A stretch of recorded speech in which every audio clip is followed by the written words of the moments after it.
اور حضور علیہ السلام کا یہ ایک اور فرمان سنیے جس کو حضرت انس رضی اللہ تعالیٰ عنہ روایت کرتے ہیں۔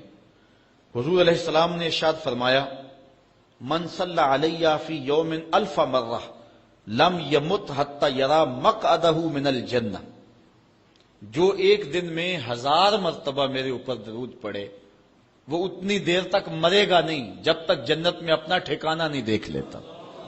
یہ اللہ تعالیٰ اس کو خاص نور نصیب فرمائے گا۔ اور آئیے سنیے حضور علیہ السلام کیا ارشاد فرما رہے ہیں۔ حضرت ابو درداء رضی اللہ تعالی عنہ سے روایت ہے، امام ابن ماجہ نے اپنی سند سے اس کو روایت کیا ہے۔ قال قال رسول اللہ صلی اللہ علیہ وسلم اکثروا علی من الصلاۃ کل یوم الجمعہ فإنہ مشہود تشہدہ الملائکہ۔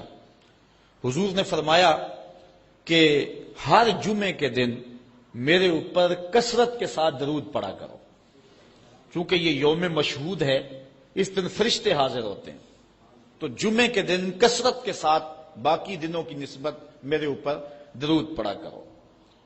تو وَإِنَّ أَحَدًا لَن يُصَلِّيَ عَلَيَّ إِلَّا أُرِدَتْ عَلَيَّ صَلَاتُهُ حَتَّى يَفْرُغَ مِنْهَا، اس لیے کہ تم میں سے جو کوئی میرے اوپر درود پڑتا ہے جب تک فارغ نہیں ہو جاتا اس کا درود جو ہے وہ میرے اوپر پہنچا دیا جاتا ہے۔ کالا، تو حضرت ابو درداء کہتے ہیں قل، تو میں نے کہا وبعد الموت، حضور جب آپ اس دنیا سے چلے جائیں تو کیا اس کے بعد بھی یہ وظیفہ اور یہ عمل جاری رکھیں؟ حضرت ابو درداء رضی اللہ تعالی عنہ نے جو ہے یہ وضاحت حضور سے پوچھی، اور یہ بھی بڑے جلیل القدر صحابی ہیں، بلکہ صحابہ میں سے انتہائی متقی اور پرہیزگار صحابی ہیں۔ بلکہ حضرت ابو درداء کے بارے میں آتا ہے کہ فجر کی نماز پڑھ کے جلدی چلے جاتے تھے۔ ایک دن حضور نے روک کر کے کہا، ابو درداء کاہے کی جلدی ہوتی ہے کہ رکتے بھی نہیں، بہت جلدی چلے جاتے ہو؟ عرض کی، حضور میرے ہمسایوں کے گھر میں کھجور کا ایک لمبا درخت ہے، اور آج کل مدینے میں کھجوروں کے پکنے کا موسم ہے، اور سحری کے وقت ٹھنڈی ہوائیں مدینے کو سلامی دینے آتی ہیں، اور میں اس لیے جلدی جلدی چلا جاتا ہوں کہ وہ جو کھجوریں جھڑ کے میرے ویڑے میں گر جاتی ہیں بچوں کے اٹھنے سے قبل ہمسائے کے گھر میں پھینک دوں، کہیں میرا بچہ کوئی نہ کھا لے۔ اور ہماری سڑک سے گنے کی ٹرالی گزر کے تو دیکھیں۔ یہ دیکھیے حضور علیہ السلام کے صحابی کا عمل اور ان کی زندگی کے معمولات۔ یہ ہے حضرت ابو درداء رضی اللہ تعالیٰ عنہ، کہتے ہیں میں نے حضور سے کہا، حضور جب آپ اس دنیا سے چلے جائیں گے تو کیا پھر بھی درود آپ کو بھیجیں اور پھر بھی آپ پر پہنچتا رہے گا؟ تو سنو حضور نے کیا کہا۔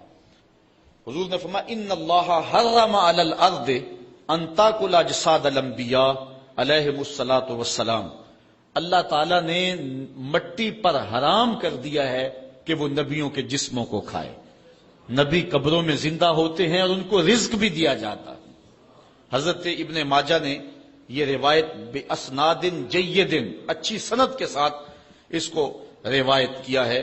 بلکہ حضور نبی رحمت صلی اللہ علیہ وسلم نے ارشاد فرمایا کہ جب کوئی شخص میرے اوپر درود پڑتا ہے تو اللہ تعالیٰ جل شانہ میری روح میرے بدن میں لٹا دیتا ہے، حتیٰ کہ میں اس کے سلام کا جواب دیتا ہوں۔ وہ کیا، کسی نے کہا، شعر تو سادہ سا ہے لیکن اس حدیث کا ترجمہ ہے۔ وہ کسی شاعر نے کہا تھا کہ درود پڑھنے سے ثواب ملتا ہے اور سلام پڑھنے سے جواب ملتا ہے۔ اگر کوئی شخص حضور کی بارگاہ میں سلام پیش کرے تو اس کا جواب ملتا ہے، اور اہل حق حضور علیہ الصلوۃ والسلام کی بارگاہ میں اس سلام کو محسوس کرتے ہیں۔ حضرت امام مالک نے یہ بات کہی کہ اگر کوئی شخص حضور کے روضے پہ جائے، باقی ائمہ کہتے ہیں کہ وہ کہے کہ میں حضور کے روضے کی زیارت کر کے آیا ہوں، لیکن امام مالک کہتے ہیں کہ یہ نہ کہے میں حضور کے روضے کی زیارت کر کے آیا ہوں، بلکہ یہ کہے میں حضور کی زیارت کر کے آیا ہوں۔ کیونکہ حضور علیہ الصلوۃ والسلام کو جس نے حضور کے روضے کو دیکھا، حضور نے فرمایا وہ ایسے ہی ہے جس نے میری زندگی میں اس نے مجھے دیکھا۔